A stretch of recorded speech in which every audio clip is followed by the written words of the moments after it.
ਦੋਸਤੋ ਵੇਲੇ ਦੀ ਗੱਲ 'ਚ ਤੁਹਾਡਾ ਬਹੁਤ-ਬਹੁਤ ਸਵਾਗਤ ਹੈ।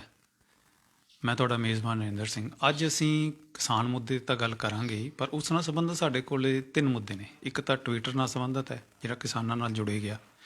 ਦੂਜਾ ਸਾਡੇ ਕੋਲੇ ਮੋਦੀ ਤੇ ਟਰੂਡੋ ਦੀ ਗੱਲ ਹੈ, ਕੈਨੇਡਾ ਦੇ ਪ੍ਰਾਈਮ ਮਿਨਿਸਟਰ ਦੀ। ਤੀਜੀ ਸਰ ਛੋਟੂ ਰਾਮ ਦੀ ਜਯੰਤੀ ਬਾਰੇ ਹੈ ਵੀ ਉਹਨਾਂ ਦਾ ਕੀ ਹੈ। ਸਾਡੇ ਨਾਲ ਇਸ ਵਿਸ਼ੇ 'ਤੇ ਗੱਲਬਾਤ ਕਰਨ ਲਈ ਨੇ ਉੱਘੇ ਪੱਤਰਕਾਰ ਹਮੀਰ ਸਿੰਘ ਜੀ। ਹਮੀਰ ਸਿੰਘ ਜੀ, ਤੁਹਾਡਾ ਸਵਾਗਤ ਹੈ ਜੀ। ਸ਼ੁਕਰੀਆ। ਜਿਵੇਂ ਮੈਂ ਤੁਹਾਨੂੰ ਦੱਸਿਆ ਵੀ ਸਾਡੇ ਕੋਲ ਅੱਜ 3 ਮੁੱਦੇ ਨੇ। ਅਤੇ ਟਵਿੱਟਰ, ਸੋਸ਼ਲ ਮੀਡੀਆ ਨੂੰ, ਡਿਜੀਟਲ ਇੰਡੀਆ ਨੂੰ ਸਰਕਾਰ ਨੇ, ਕੇਂਦਰ ਨੇ ਬੜਾ ਉਤਸ਼ਾਹਿਤ ਕੀਤਾ ਹੈ ਵੀ ਘਰ ਘਰ ਜਾਓ, ਸਾਰੇ ਪਾਸੇ ਹੋਣਾ ਚਾਹੀਦਾ ਹੈ। ਪਰ ਅੰਦੋਲਨ ਜਦ ਦਾ ਸ਼ੁਰੂ ਹੋਇਆ ਹੈ, ਉਹ ਤੋਂ ਬਾਅਦ ਕਿਉਂਕਿ ਕਿਸਾਨਾਂ ਕੋਲ ਆਪਣਾ TV ਚੈਨਲ ਜਾਂ ਹੋਰ ਇਹੋ ਜਿਹੇ ਸਾਧਨ ਨਹੀਂ ਸੀ ਆਪਣੀ ਗੱਲ ਪਹੁੰਚਾਉਣ ਵਾਲੀ, ਉਹਨਾਂ ਨੇ ਫਿਰ ਸੋਸ਼ਲ ਮੀਡੀਆ ਦਾ ਸਹਾਰਾ ਲਿਆ। ਇਹਦੇ ਵਿੱਚ ਕਾਫੀ ਕੁਛ ਆਇਆ ਹੈ। ਸਰਕਾਰ ਦਾ ਇਹ ਕਹਿਣਾ ਕਿ ਇਹਦੇ 'ਚ ਕੁਛ ਗੁੰਮਰਾਹਕੁਨ ਭਰਮਾਊ ਜਾਣਕਾਰੀਆਂ ਦਿੱਤੀ ਜਾ ਰਹੀਆਂ ਨੇ ਅਤੇ ਇਹਨੂੰ ਗੁੰਮਰਾਹ ਕੀਤਾ ਜਾ ਰਿਹਾ ਜਨਤਾ ਨੂੰ, ਅਤੇ ਇਹਦੇ 'ਚ ਥੋੜ੍ਹਾ ਰੋਕ ਲਾਉਣ ਦੀ ਗੱਲ ਕਰਦੀ ਹੈ। ਅਤੇ ਕੱਲ੍ਹ ਵੀ ਉਹਨਾਂ ਨੇ ਟਵਿੱਟਰ ਨੂੰ ਕਿਹਾ ਸੀ ਵੀ ਚੇਤਾਵਨੀ ਦਿੱਤੀ ਸੀ, ਰਵੀ ਸ਼ੰਕਰ ਉਹਨੇ ਸਾਡੇ ਸੂਚਨਾ ਪ੍ਰਸਾਰਣ ਮੰਤਰੀ ਨੇ ਵੀ ਇਹਨਾਂ 'ਤੇ ਤੁਸੀਂ ਲਗਾਮ ਲਾਓ। ਅਤੇ ਹੁਣ ਇੱਕ ਤਾਜ਼ੀ ਖਬਰ ਇਹ ਆਈ ਹੈ ਵੀ ਸਰਕਾਰ ਅਤੇ ਟਵਿੱਟਰ ਵਿਚਾਲੇ ਗੱਲ ਹੋਈ ਹੈ। ਜਿਹੜੀ ਕਿਸਾਨਾਂ ਬਾਰੇ ਭਰਮਾਊ ਅਤੇ ਭੜਕਾਊ ਜਿਹੜੀ ਸਮੱਗਰੀ ਸੀਗੀ, ਉਹ 98% ਜਿਹੜੇ ਅਕਾਊਂਟ ਸੀਗੇ ਉਹਨਾਂ ਨੇ ਬਲੌਕ ਕਰਤੇ। ਅਤੇ ਹਮੀਰ ਜੀ ਇਹਦੇ ਬਾਰੇ ਚਾਨਣਾ ਪਾਓ ਸਾਰੇ ਮਸਲੇ। ਅਸਲ ਦੇ ਵਿੱਚ ਤਾਂ ਇਹ ਹੈ ਕਿ ਸੋਸ਼ਲ ਮੀਡੀਆ ਇੱਕ ਪਲੇਟਫਾਰਮ ਹੈ ਜਿਹੜਾ ਹਰ ਇੱਕ ਨੂੰ ਮਿਲਿਆ, ਹਰ ਇੱਕ ਆਪਣੀ ਵਰਤੋਂ ਕਰਦਾ ਉਹਦੇ 'ਚ। ਇਹ ਠੀਕ ਗੱਲ ਵੀ ਹੈ ਇੱਕ ਹੱਦ ਤੱਕ ਕਿ ਉਹਦੀ ਪੁਸ਼ਟੀ ਕਰਨਾ ਕਿੱਥੋਂ ਆਇਆ ਕਿੱਥੋਂ ਨਹੀਂ, ਉਹ ਅਲੱਗ ਚੀਜ਼ ਹੈ। ਹਾਲਾਂਕਿ ਇਹ ਐਲੀਗੇਸ਼ਨ ਸਰਕਾਰ 'ਤੇ ਵੀ ਲੱਗਦਾ ਰਿਹਾ ਕਿ ਪਾਰਟੀਆਂ 'ਤੇ ਸਾਰੀਆਂ 'ਤੇ, ਕਿ ਪਾਰਟੀਆਂ ਨੇ ਆਪੋ ਆਪਣੇ IT ਸੈੱਲ ਬਣਾ ਲਏ ਅਤੇ ਸਗੋਂ ਉਹ ਇੱਕ ਪ੍ਰਾਪੇਗੰਡੇ ਦਾ ਸਾਧਨ ਦੇ ਰੂਪ ਦੇ ਵਿੱਚ ਵੀ ਵਰਤ ਰਹੇ ਨੇ ਇਨਫੋਰਮੇਸ਼ਨ ਤੋਂ ਜ਼ਿਆਦਾ। ਪਰ ਹੁਣ ਜਿਹੜਾ ਕਿਸਾਨ ਅੰਦੋਲਨ ਦੇ ਨਾਲ ਵਾਪਰੀ ਜੁੜੀ ਹੋਈ ਘਟਨਾਕ੍ਰਮ ਹੈ, ਉਹਦੇ 'ਚ ਇਹ ਹੈ ਕਿ ਕਈਆਂ ਨੇ ਟਵੀਟ ਕਰਤਾ ਇੰਟਰਨੈਸ਼ਨਲੀ, ਜਿਵੇਂ ਰਿਹਾਨਾ ਨੇ ਕਰਤਾ, ਉਹ ਜਿਹੜੀ ਲੜਕੀ ਪੌਪ ਸਿੰਗਰ ਹੈ, ਉਹਦੇ ਤੋਂ ਵੀ ਕਾਫੀ ਜ਼ਿਆਦਾ। ਫਿਰ ਸਾਡੇ ਬਾਲੀਵੁੱਡ ਦੇ ਕਈ ਐਕਟਰਾਂ ਨੇ ਉਹਨੂੰ ਤੋਂ ਉਸ ਲੈਵਲ 'ਤੇ ਉੱਤੇ ਕਰਾਇਆ ਗਿਆ। ਇਸੇ ਤਰ੍ਹਾਂ ਉਹ ਇਨਵਾਇਰਨਮੈਂਟਲਿਸਟ ਕੁੜੀ ਹੈ ਜਿਹੜੀ ਗ੍ਰੇਟਾ ਥੁਨਬਰਗ, ਉਹਨੇ ਕਰਤਾ ਅਤੇ ਉਹਦੇ 'ਚੋਂ ਵੀ ਇਹ ਹੋਇਆ। ਪਰ ਇਹਦੇ ਨਾਲ ਦੀ ਨਾਲ ਜਿਹੜਾ ਹੁਣ ਗੱਲਾਂ ਤੋਂ ਤਾਂ ਪਰੇਸ਼ਾਨੀ ਹੋਈ ਗੌਰਮੈਂਟ ਨੂੰ, ਉਹ ਸਾਰੀਆਂ ਤੋਂ, ਕਿਉਂਕਿ ਉਹਨਾਂ ਦੇ ਫੋਲੋਅਰ ਬਹੁਤ ਨੇ, ਉਹਦੇ ਤੋਂ ਫਿਰ ਗੌਰਮੈਂਟਾਂ ਵੀ ਅੱਗੇ ਤੋਂ ਅੱਗੇ ਕਰਨ ਲੱਗ ਗਈਆਂ।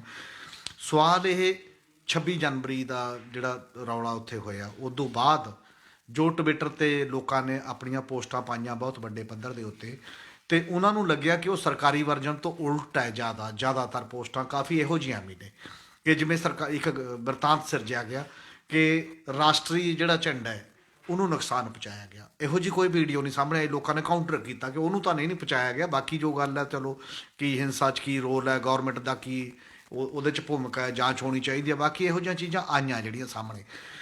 ਤਾਂ ਗੌਰਮੈਂਟ ਨੇ ਇੱਕ ਗੱਲ ਕੀਤੀ ਟਵਿੱਟਰ ਨਾਲ ਗੱਲ ਕਰਕੇ ਕਿ ਇਹ ਅਕਾਊਂਟ ਬੰਦ ਕਰੋ।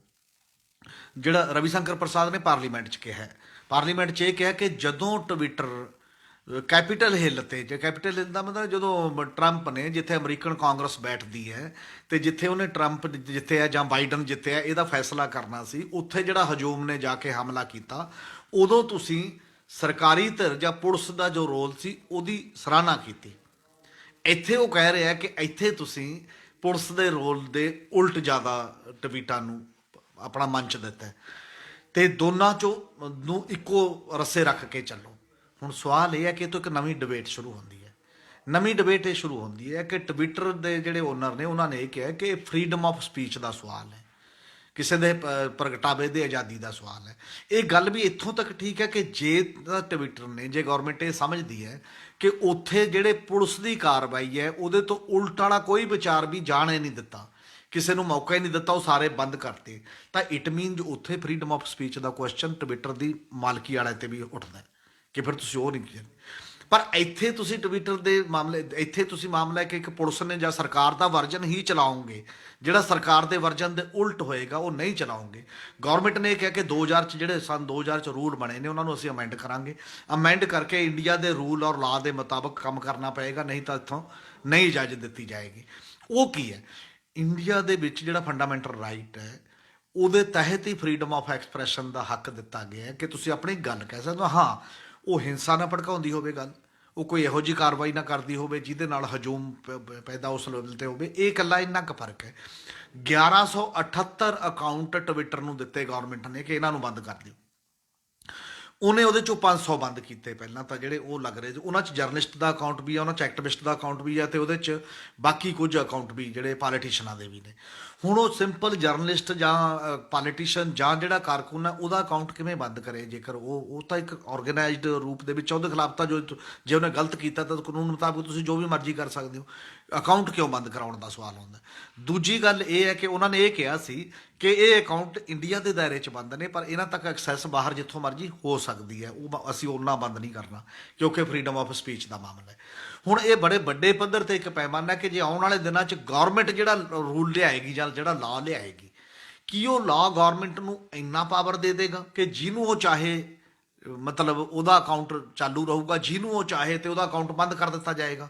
ਜੇਕਰ ਇਸ ਲੈਵਲ ਦਾ ਲਾ ਹੋਏਗਾ ਤਾਂ ਉਹ ਡੈਰਕੋਨੀਅਨ ਲਾ ਹੋਏਗਾ, ਤਾਂ ਉਹ NIA ਤੇ UAPA ਵਰਗਾ ਹੀ ਲਾ ਹੋਏਗਾ। ਇਹਦਾ ਕੋਈ ਇੰਡੀਪੈਂਡੈਂਟ ਬਾਡੀ, ਸੁਪਰੀਮ ਕੋਰਟ 'ਚ ਵੀ ਇਹ ਕੇਸ ਸੀ।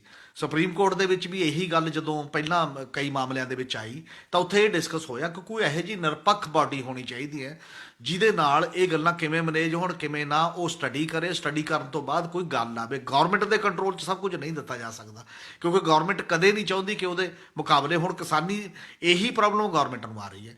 ਇਦੋਂ ਪਹਿਲਾਂ ਜਿਹੜਾ ਹਿੰਦੂਤਵ ਦਾ ਹਜੂਮ ਸੀ, ਉਹ ਆਪ ਬੰਦਿਆਂ ਨੂੰ ਕਤਲ ਕਰਕੇ ਆਪਣੀਆਂ ਭੀੜਾਂ ਉਹਦੇ ਤੇ ਪਾਉਂਦੇ ਰਹੇ ਨੇ ਸੋਸ਼ਲ ਮੀਡੀਆ ਤੇ, ਪਰ ਕਦੇ ਕੋਈ ਗਵਰਨਮੈਂਟ ਨੇ ਸਟੈਪ ਨਹੀਂ ਉਸ ਲੈਵਲ ਤੇ ਉਠਾਇਆ।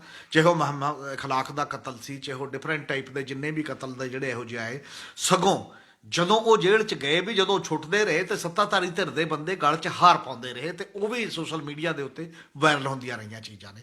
ਇਸ ਲਈ ਜਦੋਂ ਤੁਸੀਂ ਇਹ ਗੱਲ ਕਰਦੇ ਹੋ ਨਿਰਪੱਖਤਾ ਦੀ, ਤਾਂ ਉਸ ਮਾਮਲੇ ਦੇ ਉੱਤੇ ਤਾਂ ਜਿਹੜਾ ਕਿਸਾਨ ਅੰਦੋਲਨ ਤੇ ਟਵੀਟ ਸਿਸਟਮ ਆਇਆ, ਜਦੋਂ ਤੁਸੀਂ ਤੁਹਾਡਾ ਮੇਨ ਸਟ੍ਰੀਮ ਮੀਡੀਆ ਭਰੋਸੇਯੋਗਤਾ ਗਵਾ ਬੈਂਦਾ ਹੈ, ਤਾਂ ਲੱਖਾਂ ਦੀ ਗਿਣਤੀ 'ਚ ਜਿਹੜੇ ਕਿਸਾਨ ਨੇ, ਜਿਹੜੇ ਅੱਜ ਕੱਲ੍ਹ IT ਨੂੰ ਵੀ ਜਾਣਨ ਲੱਗ ਗਏ, ਜਿਹੜੇ ਉਹ ਆਪਣੇ ਟਵੀਟ ਚਲਾਉਂਦੇ ਨੇ, ਆਪਣੀ ਗੱਲ ਕਹਿੰਦੇ ਨੇ, ਇਹਨੂੰ ਆਧਾਰ ਬਣਾ ਕੇ ਉਹਨਾਂ ਦੇ ਗੱਲ ਨਹੀਂ ਕੁੱਟਿਆ ਜਾ ਸਕਦਾ।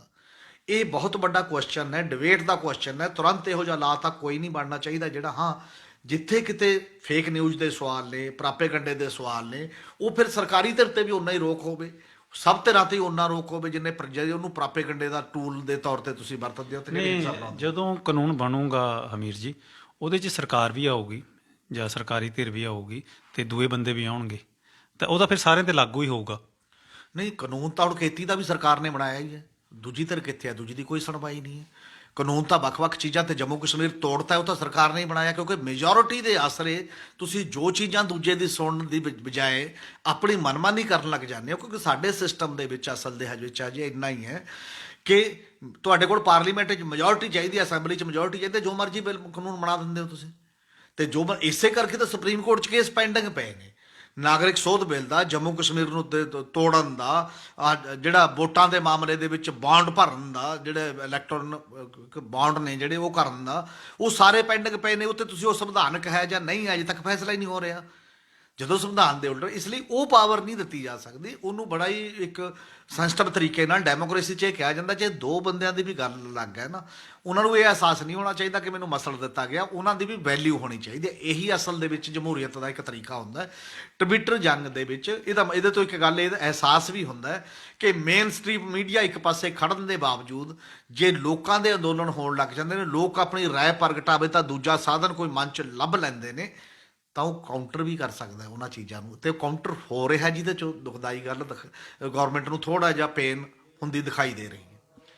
ਤੇ ਹਮੀਰ ਜੀ, ਇੱਕ ਕੱਲ੍ਹ ਪਰਸੋਂ ਮੋਦੀ ਉਹਨਾਂ ਦੀ ਗੱਲ ਹੋਈ ਹੈ ਕੈਨੇਡਾ ਦੇ ਪ੍ਰਾਈਮ ਮਿਨਿਸਟਰ ਨਾਲ, ਟਰੂਡੋ ਉਹਨਾਂ ਨਾਲ। ਉਹ ਪਹਿਲਾਂ ਹੁੰਦੇ ਨੇ ਵੀ ਆਮ ਗੱਲ ਹੋਈ ਆ, ਆਪਸੀ ਸੰਬੰਧਾਂ ਬਾਰੇ ਹੋਈ, ਪਰ ਉਹ 'ਚ ਕਿਸਾਨ ਬਾਰੇ ਕੋਈ ਜ਼ਿਕਰ ਨਹੀਂ ਸੀਗਾ। ਪਰ ਫਿਲਹਾਲ ਹੁਣ ਕਹੀ ਜਾ ਰਿਹਾ ਉਹਦੇ ਬਾਰੇ ਕਿਸਾਨਾਂ ਦੇ ਅੰਦੋਲਨ ਬਾਰੇ ਵੀ ਗੱਲਬਾਤ ਹੋਈ। ਇਹਦੇ ਬਾਰੇ ਦੱਸੋ।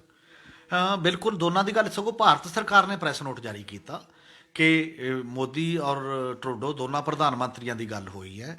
ਗੱਲ 'ਚ ਜਿਹੜੀ ਮੇਨ ਚੀਜ਼ ਉਭਾਰੀ ਗਈ ਇਹਨਾਂ ਦੇ ਪ੍ਰੈਸ ਨੋਟ 'ਚ ਇਹ ਗੱਲ ਆਈ ਕਿ ਕੈਨੇਡਾ ਸਾਤੋਂ COVID-19 ਦੇ ਨਾਲ ਡੀਲ ਕਰਨ ਲਈ ਜਿਹੜੀ ਵੈਕਸੀਨੇਸ਼ਨ ਉਹ ਮੰਗ ਰਿਹਾ ਹੈ, ਅਸੀਂ ਉਹਨੂੰ ਦਿਆਂਗੇ। ਆਪਣੇ ਆਪ ਨੂੰ ਮਤਲਬ ਵੱਡਾ ਵੀ ਹਿੰਦੁਸਤਾਨ ਦੇਖੋ ਕਿੰਨਾ ਇੰਪੋਰਟੈਂਟ ਹੈ। ਠੀਕ ਹੈ, ਇਹ ਗੱਲ ਉਭਾਰਨੀ ਗੌਰਮੈਂਟ ਦਾ ਹੱਕ ਹੈ ਕਿ ਤੁਹਾਡੇ ਤੋਂ ਮੰਗ ਰਿਹਾ, ਅਸੀਂ ਦੇਵਾਂਗੇ ਜਾਂ ਬਾਕੀ ਹੈ।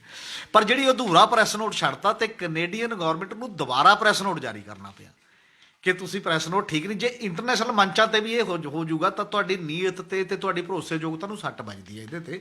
ਹੁਣ ਉਹਨੇ ਕੀ ਕੀਤਾ, ਉਹਨੇ ਇਹ ਕਹਿਤਾ ਕਿ ਨਹੀਂ, ਵੈਕਸੀਨ ਤੇ ਗੱਲ ਹੋਈ ਹੈ ਪਰ ਪੂਰੀ ਗੱਲ ਨਹੀਂ ਦੱਸੀ ਜਗੀ। ਉੱਥੇ ਜਮਹੂਰੀਅਤ ਬਾਰੇ ਗੱਲ ਹੋਈ ਹੈ, ਉੱਥੇ ਮਨੁੱਖੀ ਹੱਕਾਂ ਬਾਰੇ ਗੱਲ ਹੋ ਰਹੀ ਹੈ, ਉੱਥੇ ਦੁਨੀਆ ਪੱਧਰ ਦੇ ਉੱਤੇ ਕਿਹੋ ਜਿਹਾ ਵਰਲਡ ਆਰਡਰ ਹੋਣਾ ਚਾਹੀਦਾ ਉਹਦੇ ਬਾਰੇ ਗੱਲ ਹੋ ਰਹੀ ਹੈ, ਉੱਥੇ ਕਿਸਾਨ ਪੀਸਫੁਲ ਅੰਦੋਲਨ ਬਾਰੇ ਗੱਲ ਹੋਈ ਹੈ, ਉੱਥੇ ਇਹ ਗੱਲ ਹੋਈ ਹੈ ਕਿ ਉਹਨਾਂ ਦੇ ਮਨੁੱਖੀ ਅਧਿਕਾਰ ਕਾਇਮ ਰੱਖਦੇ ਹੋਏ ਮਾਮਲੇ ਗੱਲਬਾਤ ਰਾਹੀਂ ਹੱਲ ਕਰਨੇ ਚਾਹੀਦੇ ਨੇ। ਇਹ ਗੱਲਾਂ ਵੀ ਉਹਦੇ ਵਿੱਚ ਹੋਈਆਂ ਨੇ। ਇਦੋਂ ਪਹਿਲਾਂ ਜਦੋਂ ਦਸੰਬਰ ਦੇ ਵਿੱਚ ਟਰੂਡੋ ਨੇ ਬਿਆਨ ਦਿੱਤਾ ਸੀ ਇੱਕ ਕਿ ਪੀਸਫੁਲ ਹੱਕ ਹੈ ਅੰਦੋਲਨ ਕਰਨਾ ਕਿਸਾਨਾਂ ਦਾ, ਉਦੋਂ ਉਹਨਾਂ ਦੇ ਰਾਜਦੂਤ ਨੂੰ ਸੱਦਿਆ ਗਿਆ ਸੀ ਭਾਰਤ ਸਰਕਾਰ ਦੁਆਰਾ ਕਿ ਜੇ ਤੁਸੀਂ ਐਵੇਂ ਦਖਲ ਦਿੱਤਾ ਸਾਡੇ ਮਾਮਲੇ 'ਚ ਤਾਂ ਸਾਡੇ ਸਬੰਧ ਵਿਗੜ ਜਾਣਗੇ, ਇਹ ਠੀਕ ਨਹੀਂ ਹੈ ਤੁਹਾਡਾ ਦਖਲ ਦੇਣਾ। ਉਦੋਂ ਬਾਅਦ ਵੀ ਟਰੂਡੋ ਨੇ ਇਹੀ ਗੱਲ ਕੀਤੀ ਤੇ ਅੱਜ ਪ੍ਰਧਾਨ ਮੰਤਰੀ ਨਾਲ ਦੀ ਵੀ ਜਿਹੜੀ ਗੱਲ ਹੋ ਰਹੀ ਇਹੀ ਗੱਲ ਕੀਤੀ। ਉਹ ਕਹਿੰਦਾ ਇੰਟਰਨੈਸ਼ਨਲ ਮੰਚ ਤੇ ਸਾਡੀ ਸਰਕਾਰ ਦੀ ਆਪਣੀ ਪਾਲਿਸੀ ਹੈ, ਸਾਡੀ ਸਰਕਾਰ ਦੀ ਇਹ ਪਾਲਿਸੀ ਹੈ ਜਿੱਥੇ ਵੀ ਮਨੁੱਖੀ ਹੱਕਾਂ ਦਾ ਉਲੰਘਣ ਹੋਇਆ ਰਿਹਾ ਹੋਵੇਗਾ, ਜਿੱਥੇ ਵੀ ਕੋਈ ਪੀਸਫੁਲ ਅੰਦੋਲਨ ਹੋ ਰਹੇ ਹੋਣਗੇ, ਜਿੱਥੇ ਵੀ ਕੋਈ ਓਵਰਆਲ ਨੁਕਸਾਨ ਦੀ ਕੋਈ ਗੱਲ ਹੁੰਦੀ ਹੋਵੇ, ਉੱਥੇ ਬੋਲਣਾ ਸਾਡੀ ਜ਼ਿੰਮੇਵਾਰੀ ਹੈ। ਜੇ ਅਸੀਂ ਨਹੀਂ ਬੋਲਾਂਗੇ ਤਾਂ ਅਸੀਂ ਅੱਜ ਸਾਡੀ ਪਾਲਿਸੀ ਦਾ ਉਲੰਘਣ ਕਰ ਰਹੇ ਹੋਵਾਂਗੇ ਤੇ ਅਸੀਂ ਇਨਸਾਨੀ ਹਕੂਕਾਂ ਦੀ ਵਾਇਲੇਸ਼ਨ ਕਰ ਰਹੇ ਹਾਂ। ਅਸੀਂ ਇਹ ਨਹੀਂ ਚਾਹੁੰਦੇ। ਤੇ ਹੁਣ ਫਿਰ ਭਾਰਤ ਸਰਕਾਰ ਜਿਹੜੇ ਮੋਦੀ ਸਾਹਿਬ ਨੇ ਇੱਕ ਗੱਲ ਕਹੀ ਪਾਰਲੀਮੈਂਟ ਦੇ ਵਿੱਚ ਕਿ ਇੰਟਰਨੈਸ਼ਨਲੀ ਜਿਹੜੀ ਅਸਲ 'ਚ FDI ਦਾ ਉਹਨਾਂ ਨੇ ਕੀਤਾ ਫੋਰਨ ਡਾਇਰੈਕਟ ਇਨਵੈਸਟਮੈਂਟ ਦਾ ਬਦਲ ਦੇ ਵਜੋਂ ਇੱਕ ਸਲੋਗਨ ਦਿੱਤਾ ਹੈ ਕਿ ਫੋਰਨ ਡਿਸਟਰਕਟਿਵ ਆਈਡੀਓਲੋਜੀ ਕਿ ਜਿਹੜੀ ਆ ਰਹੀ ਹੈ, ਵਿਦੇਸ਼ੀ ਸਾਡੇ 'ਚ ਦਖਲ ਦੇ ਰਹੇ ਨੇ।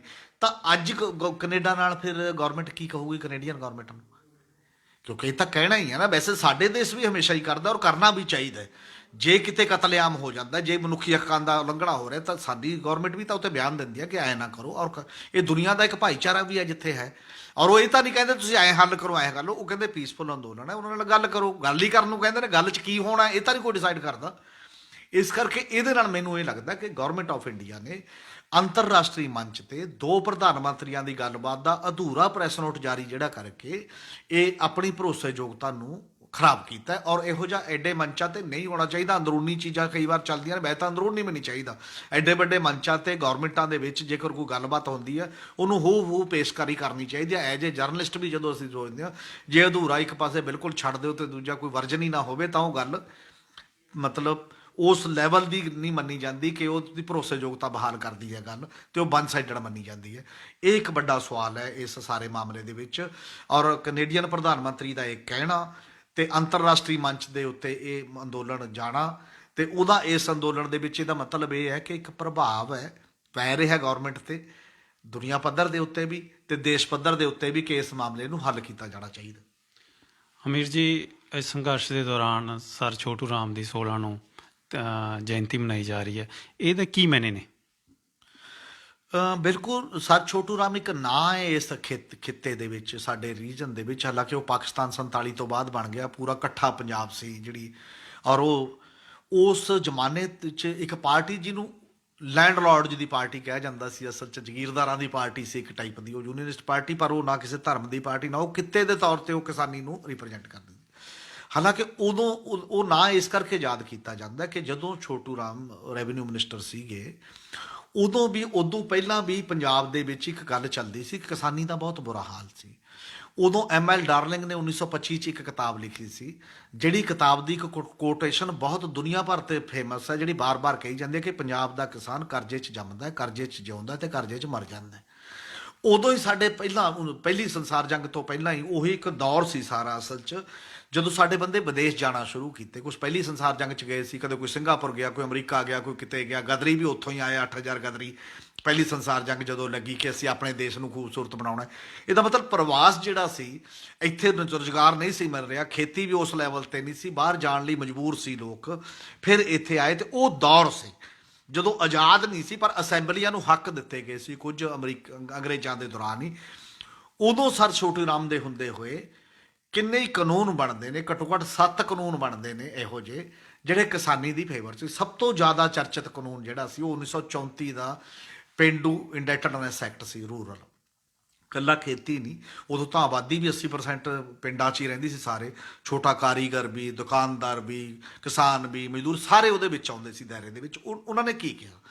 ਪਹਿਲੀ ਗੱਲ ਤਾਂ ਉਹਨਾਂ ਨੇ ਇਹ ਕਹੀ ਕਿ ਕਰਜ਼ਾ ਜਿਹੜਾ ਹੈ, ਕੋਈ ਵੀ ਬੰਦਾ ਪੇਂਡੂ ਕਰਜ਼ਾ ਲੈਂਦਾ ਸਾਹੂਕਾਰ ਤੋਂ, ਉਦੋਂ ਬੈਂਕ ਤਾਂ ਦਿੰਦੇ ਨਹੀਂ ਸੀ, ਜਦ ਉਹਨੇ ਦੁੱਗਣਾ ਮੋੜਤਾ ਉਹ ਚਾਹੇ ਕਿਸ਼ਤਾਂ 'ਚ ਮੋੜਤਾ ਚਾਹੇ ਇਕੱਠਾ ਮੋੜਤਾ, ਉਦੋਂ ਵੱਧ ਉੱਤੇ ਚਾਰਜ ਨਹੀਂ ਕੀਤਾ ਜਾ ਸਕਦਾ, ਮਤਲਬ ਮਿਸ਼ਰਤ ਵਿਆਜ ਨਹੀਂ ਲੱਗ ਸਕਦਾ, ਸਧਾਰਨ ਵਿਆਜ ਦੇ ਨਾਲ ਹੀ ਕਰਜ਼ਾ ਵਾਪਸ ਮੰਨਿਆ ਜਾਏਗਾ।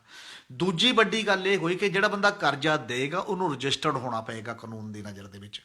ਤੀਜੀ ਵੱਡੀ ਗੱਲ ਉਹਦੇ 'ਚ ਇਹ ਕੀਤੀ ਕਿ ਕਰਜ਼ੇ ਦੇ ਵਿਆਜ ਦੀ ਦਰ ਗਵਰਨਮੈਂਟ ਡਿਸਾਈਡ ਕਰੇਗੀ, ਮਤਲਬ ਕਰਜ਼ਾ ਤੁਸੀਂ ਆਪਣੇ ਪੱਧਰ ਤੇ ਆਪਣਾ ਜਿੰਨਾ ਮਰਜ਼ੀ ਵਿਆਜ ਲਾ ਲਓ ਇਹ ਨਹੀਂ ਹੋਏਗਾ। ਚੌਥੀ ਵੱਡੀ ਗੱਲ ਉਹਦੇ 'ਚ ਇਹ ਸੀ ਕਿ ਕਰਜ਼ਾ ਜੇਕਰ ਕੋਈ ਨਹੀਂ ਮੋੜ ਸਕਿਆ ਬੰਦਾ, ਕਰਜ਼ਾ ਨਾ ਮੋੜ ਸਕਣ ਕਰਕੇ ਉਹਦੀ ਜਾਇਦਾਦ ਕੁਰਕ ਨਹੀਂ ਹੋ ਸਕਦੀ। ਜਿਹਦੇ ਕੋਲ ਜ਼ਮੀਨ ਹੈ ਜ਼ਮੀਨ, ਜਿਹਦੇ ਕੋਲ ਪਸ਼ੂ ਹੈ ਪਸ਼ੂ, ਜਿਹਦੇ ਕੋਲ ਮਸ਼ੀਨ ਹੈ ਮਸ਼ੀਨ, ਜਿਹਦੇ ਕੋਲ ਤਕੜੀ ਬੱਟੇ ਨੇ ਕੋਈ ਦੁਕਾਨਦਾਰ ਹੈ, ਉਹ ਪੇਂਡੂ ਸਾਰੀ ਸੁਸਾਇਟੀ ਦੇ ਵਿੱਚੋਂ ਨਹੀਂ ਉਹਦੀ ਕੁਰਕ ਹੋ ਸਕੇਗੀ, ਕਿਉਂਕਿ ਉਹਦੀ ਰੋਜੀ ਰੋਟੀ ਨਹੀਂ ਤੁਸੀਂ ਖੋ ਸਕਦੇ।